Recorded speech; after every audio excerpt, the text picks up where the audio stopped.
somehow this city, which has been a confluence of cultures but also a confluence of conflict among cultures, we've figured out over decades and centuries to work things out in a productive way that created this mosaic of San Antonio.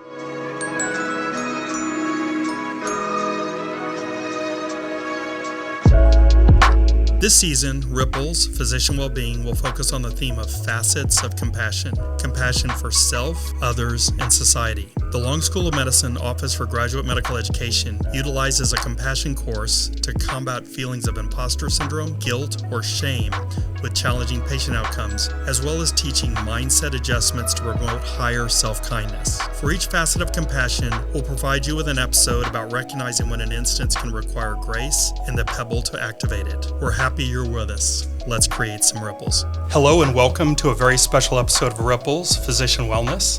I'm your host, Dr. John Crand, and join me again is my co-host, Dr. Veena Prasad. Welcome, Veena. Well, thank you, John. It's such a wonderful day to be here. Oh, especially today. Yes. Absolutely. So, we've reached the end of season 3 of Ripples, and our series really related to the development of compassion in ourselves, in others, and in society in general. And, we've learned along the way to nurture our own self-compassion, as well as really working on gratitude, empathy, and compassion for others. And hopefully those that have joined us along the way have gotten some benefit from the concepts, practices, and tools that we've shared in this series. Absolutely. Looking back over last 2 sessions, we learned so much from our experts on eating healthy, especially eating healthy on the go, and value Critical. of relationships, and that we develop along the way. Budgeting, managing student loans, which is a big thing on our students' debt, mind. Large student debt, yeah. Connecting body and mind through yoga to mitigate burnout among healthcare practitioners, and just to name a few. The interesting part is our podcast subscribers are not only medical professionals, but people from all walks of life, and we are so humbled by it. And across the country, actually. Yes. So when we started this podcast way back in February, we said that there were going to be some surprises along the way, and we certainly have a wonderful surprise today. I'm both honored and excited to introduce our guest today, Mayor Ron Nirenberg from the city of San Antonio.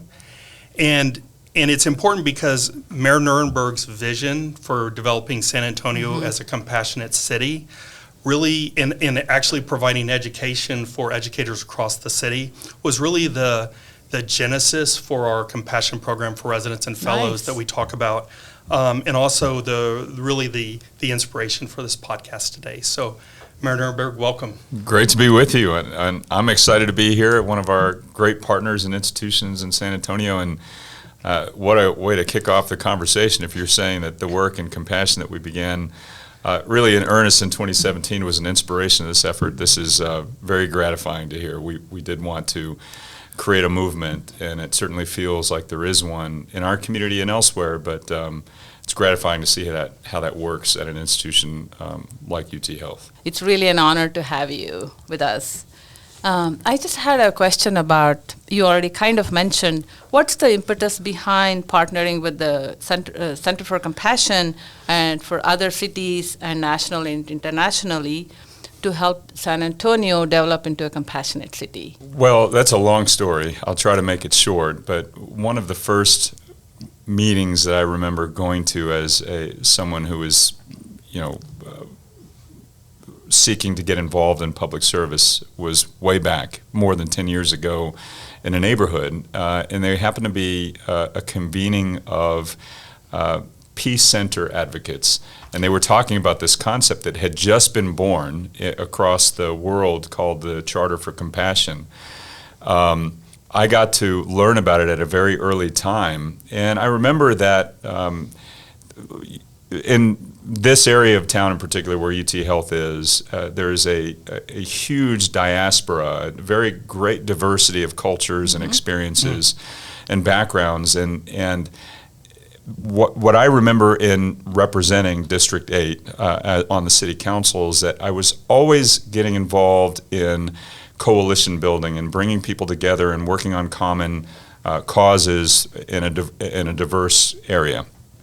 And a lot of that was in interfaith dialogue. And so flash forward, as I was running for mayor, a group of students had created a Muslim and Christian dialogue and were urging the city at that time to adopt a Charter for Compassion, which would officially get us involved in the International Charter for Compassion movement. And I remember thinking, it is all coming full circle, that I wanted, if I was to become mayor, I wanted the first document I signed to be the Charter for Compassion, in recognition of the fact that, in my view, and this has been a lifetime of experience, public policy really boils down to how we improve the lives of people around us, whether that's a district, a city, a nation, or a world. And therefore, all public policy, good public policy, is grounded in this universal idea of compassion, which itself is rooted in the Golden Rule. Treat others the way you want to be treated, and don't treat others the way you don't. It's how we ease people's suffering. And so I remember thinking that, if we did do that, if I did become mayor of the city, that I wanted that to be the first document I signed as not just a symbolic act, but also a shot across the bow, if you will, about how I wanted to lead the city, and making sure that we focused on those issues that deal with improving people's lives and treating each other the way we want to be treated, all people. And it just so happened I did become mayor in 2017, and I remember I put that charter on the city council's first meeting, which was the meeting that we all got sworn in, including myself. And so it was a lot to ask of my colleagues. We also put, by the way, the Paris Climate Agreement that we would be in on addressing issues of climate change. But it was a lot to ask my colleagues at the time, because they really had to sign up for this work on their first day. They passed it unanimously. I signed the charter. We had an interfaith convening, a ceremony where we did that signing. And I have to say that this city, since that moment, has led, not just on issues on compassion and leading through compassion, but also dealing with what that means in terms of public policy. You may remember that one of the first things we did was create an equity framework for budgeting. I can explain how that's rooted in compassion. We, as I mentioned, got involved and created a action to address climate issues and impacts. That is also rooted in compassion. The work that we're doing to uplift communities and provide access to education and workforce development, all that is rooted in compassion, and so the Compassion Charter was the downbeat for this administration. Certainly someone who's lived in the city for the time since you've been mayor, I can clearly see that that's been a focus for this city, and it's one of the reasons I love living here, for instance. So, and Same I think, here, yeah, by the way, Dr. Crane. And I think that's a great segue, because you talked about kind of the things that you're doing for San Antonio.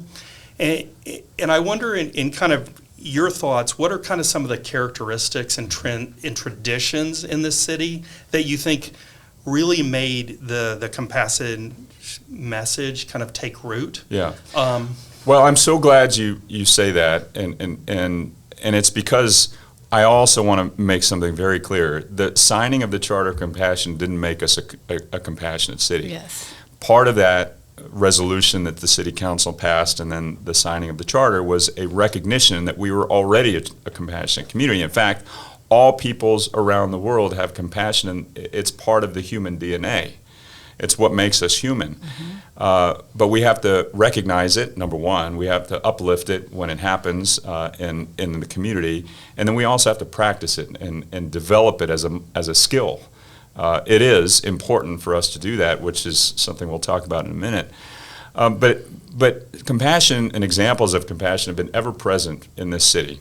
I mean, we can go back hundreds of years. Let's go back not that long and just talk about the city, the fact that this city, San Antonio, has been the bedrock of much of this nation's civil rights and human rights and labor rights movements. And we can talk about organizations like MALDEF and LULAC and IDRA and so many others, the Southwest Voter Research Project.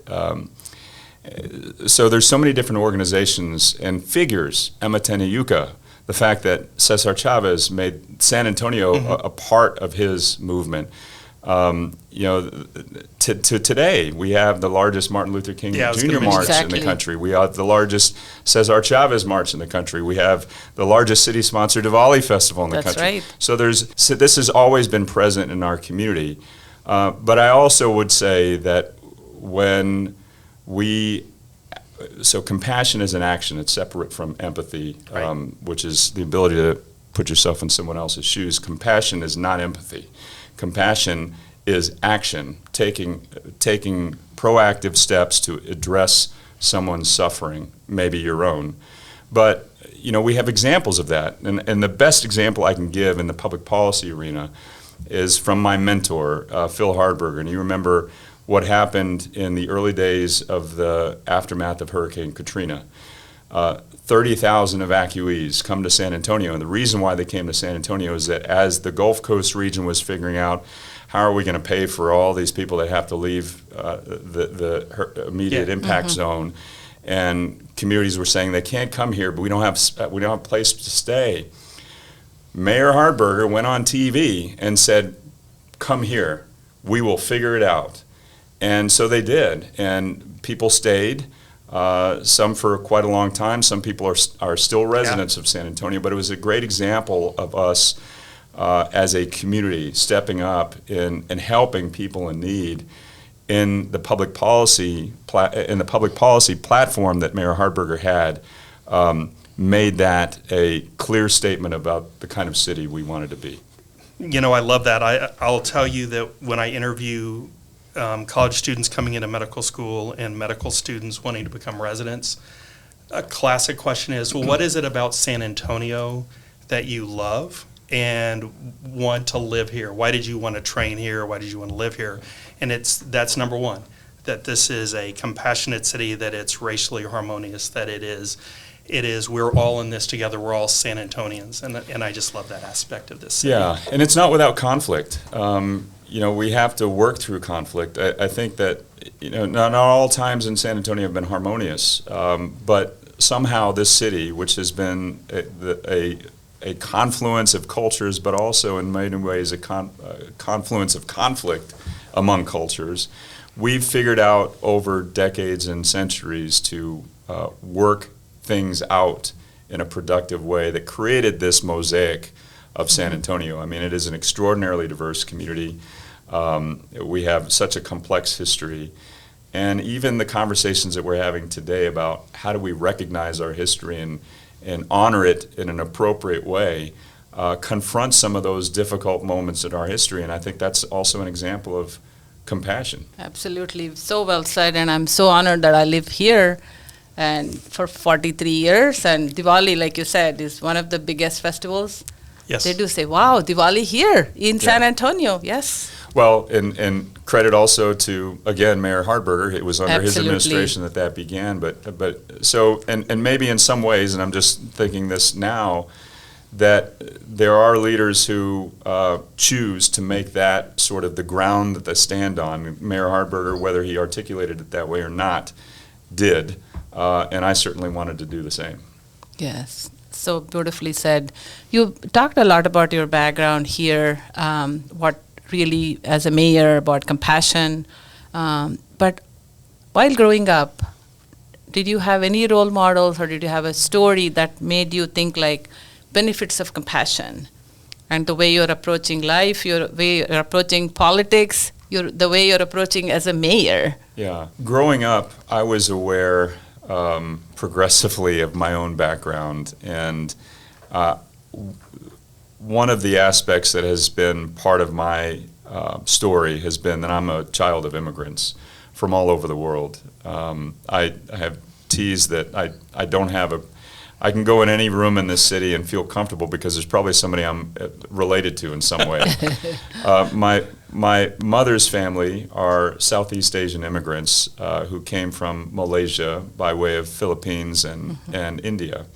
On her side, there's also English blood because of the colonization of India. And On my father's side, they came through Ellis Island from Eastern Europe at the time, two sides of the Russian-Polish border, what is now present-day Ukraine, Jewish immigrants who arrived before World War II.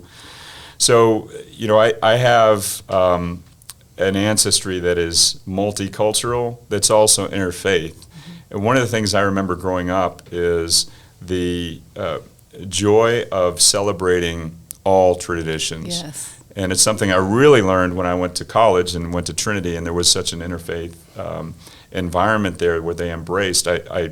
My father never practiced Judaism. His family did when I was growing up. But I went to my first Seder, for instance, when I was at Trinity. But I was raised going to a Catholic school mm-hmm. because my mother's family was Catholic. But she would expose me to, Eastern thought and just what I learned from that experience mm-hmm. over time was that there are universal values. Yes. And at the heart of those is the Golden Rule, which is why this whole compassion movement became very appealing to me, because that's the way I was brought up. Again, there are many different ways of celebrating and articulating your religion, but at the heart of all of it, in my belief, is this idea that we treat others the way we want to be treated and don't treat others the way we don't, and how we celebrate our religious traditions may vary, but those are the human values that we should uplift and strengthen. So beautiful. John, it reminds me of the compassion path that it's created. Do you want to talk more about that? So thank you for bringing that up, Veena. Kind of one of the items that came out of our compassion integrity training mm-hmm. sponsored by the mayor was the creation of a compassion path. And one of the things we did was to get the various schools, mm-hmm. The Association of Retired Faculty Members, the President's Office, to dedicate a tree and a plaque with a phrase of compassion, mm-hmm. and that we could provide that on the campus in a pathway where people who needed to take a break, and certainly medicine is a challenging career, and there's some very stressful times. And so we wanted a place where individuals could go and kind of quietly reflect and have compassion surrounding them in this beautiful Yes, it's a area with all beautiful these path trees. to walk. And those trees are about 3 times larger than when you saw them when you dedicated the path, Yes. believe it or That's not. wonderful. So I wanted to switch gears a little bit and talk a little bit about Compassion USA, which I believe works through maybe and Reverend Helmke and the mayor's office. So my understanding is that they're developing a compassion curriculum that then they wish to share with multiple sectors mm-hmm. throughout the city. And my question is, how do you envision that working within the city, but also do you see it leaving the city and perhaps being used in other cities or other states? Sure. Well, so I'm very excited about the Compassion U initiative because that takes deeper dives into these different pillars mm-hmm. of the compassion approach. But I think if you take a step back, Compassion USA is really the platform. And what we wanted to do, taking the examples and the experience from the Compassion Integrity mm-hmm. training, or Compassion Institute training, is we wanted to develop a freely accessible course or set of courses mm-hmm. that any organization could tap into to develop these skills of compassion. And this was at a time, again, in the immediate aftermath of the pandemic, where we had been through incredible challenges and the impacts of the pandemic, the isolation. We'd also seen the violence in the aftermath of the George Floyd murder.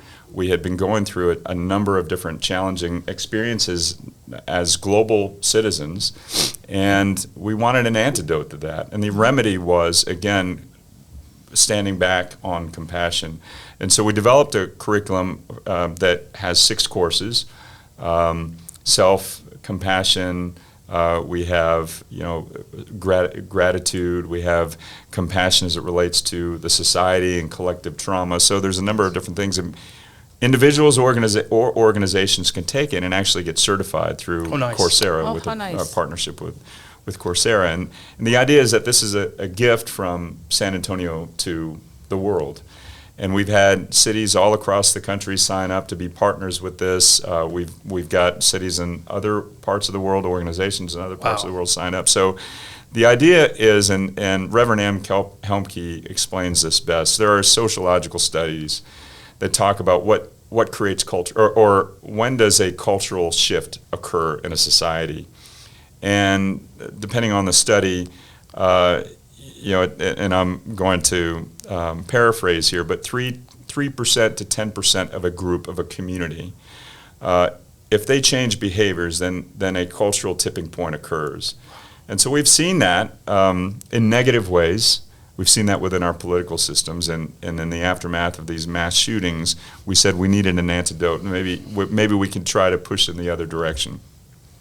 So the idea is that we can get 3% of this city, or let's go out on a limb and say 10% of the city, to really invest themselves in short courses on compassion and become part of their skill set and daily practice. If we can do that for 3% or maybe even 10%, we can begin to create a cultural change, and a positive one.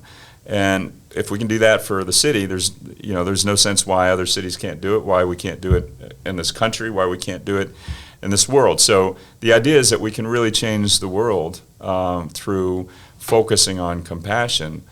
And I'll say that I'm incredibly humbled by the idea that there are people all across the country now that are looking at Compassionate USA, compassionateusa.org, by the way. But if one person just gets inspired by this pursuit as an alternative, as an antidote to what they're experiencing, the traumas that we're all experiencing, then it is clearly a victory. That totally rings with kind of the idea of wellness and healthcare. When we look at burnout and stress and all of the things that we've dealt with in healthcare as physicians, as nurses, as staff with the pandemic, in the past we thought, well, we needed to make individuals more resilient. But ultimately what we've realized is that we're already fairly resilient as a group. But we have to change the culture with which we work in. And if we can change that culture, then we who are part of that culture, then we'll change the system and make the system easier for all of us to work in. Yes. So that beautifully aligns with what we're trying to do in healthcare and burnout.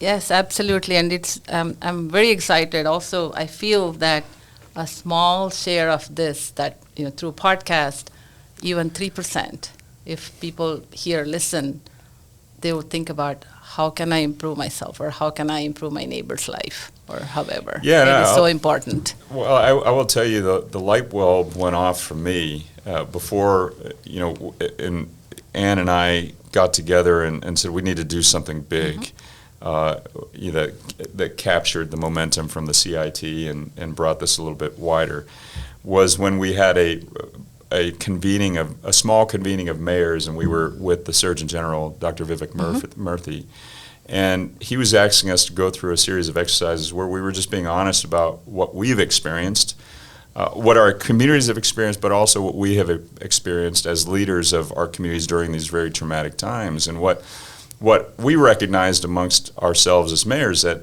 like the trauma, the collective trauma that's been experienced when you think about these massive events. I mean, 600 some odd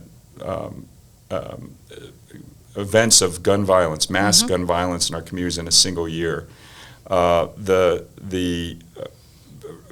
murder of George Floyd and what that did to our communities, and this exposing, for some, the first time, these issues of systemic racism. The massive fallout economically, which is life and death for people of the pandemic, and the isolation and mental health traumas that occurred. Our communities have been through a lot, and you stack those, and if you don't acknowledge that, that's part of the problem, because there have been traumas throughout our lives that we don't recognize and we don't acknowledge and we don't allow ourselves to deal with. Those are also experienced by people who are leading these cities, and so let's first acknowledge it. Let's work on it together and allow ourselves some space to address it so that we can be more resilient. And I think that's part of why we're here today, is to uplift Yes. that effort. Yeah. Absolutely, yeah. Well, it's been a fantastic discussion. Absolutely. Yes, Mayor Nirenberg, it's such an absolute pleasure to have you. And you also talked about acknowledging what's happening. I think that's the first step. So every time we meet our guests and we ask them to share one small pebble with our audience, and it can be an idea, it can be a perspective, or it can be a practice that you use it, and that may be of value for others that you think you can share. It would be a great tip for us, pebble, and the journey of compassion. And we are going to create a wave of compassion, sounds like. So I'm reflecting on the compassion path that's here, and the trees that you said are much bigger than they were before. I think a tree is such a wonderful encapsulation of what I guess I would impart to other people. One of my favorite adages, and something I always think about when we're doing the work that we do in public policy, is that we want to have an impact on the people who come after us, and sometimes it's so hard to remain focused on that. But I always remind myself and remind others that the adage of societies grow enlightened when old men plant trees under which they will never sit. And Yes. so recognizing that to really have a life of meaning, which I think is something that we all aspire to, you will never see the impacts of that. And if you're focused on seeing them, you'll miss the opportunities. So just, again, being kind, improving someone's life, and sometimes the most mundane ways are oftentimes the things that will make sure that that does come true. Yes, absolutely. So beautifully said. Thank you so much. That may be the best pebble yet. Exactly, yes. I think you've probably left an entire forest in your time as mayor. Well, So- I'll say this. Everything I do is teamwork. So the other thing, and this is an advice for maybe aspiring public servants, amazing things can happen when you're not worried about who can take credit. The reality is there's nobody that does anything of significance that does it alone. So I have an incredible team that I work with, my staff, and the truth is everything of substance that we have done in this city with respect to compassion has been done because San Antonio voters approved it. We're doing amazing things on housing, on workforce and education, on transportation, the fundamentals of a quality of life that so many people have not been able to be part of, that we're now making in an equitable manner, and that's because we've put it on the ballot and voters have approved it. So there's nothing that we do in public life that is done alone. So I appreciate everyone I've been able to work with. Thank you so much. Thank you so much. Ripple's Physicians Wellbeing is made possible by the Joe R. and Teresa Lozano Long School of Medicine Office for Graduate Medical Education. To contact us or learn more about the Wellness Home, visit gmewellness.utesca.edu. This podcast is inspired by the Dalai Lama's powerful quote. Just as ripples spread out when a single pebble is dropped into water, the actions of individuals can have far-reaching effects. We provide physicians with pebbles, tangible and actionable practices that can help make positive impacts in their personal and professional lives.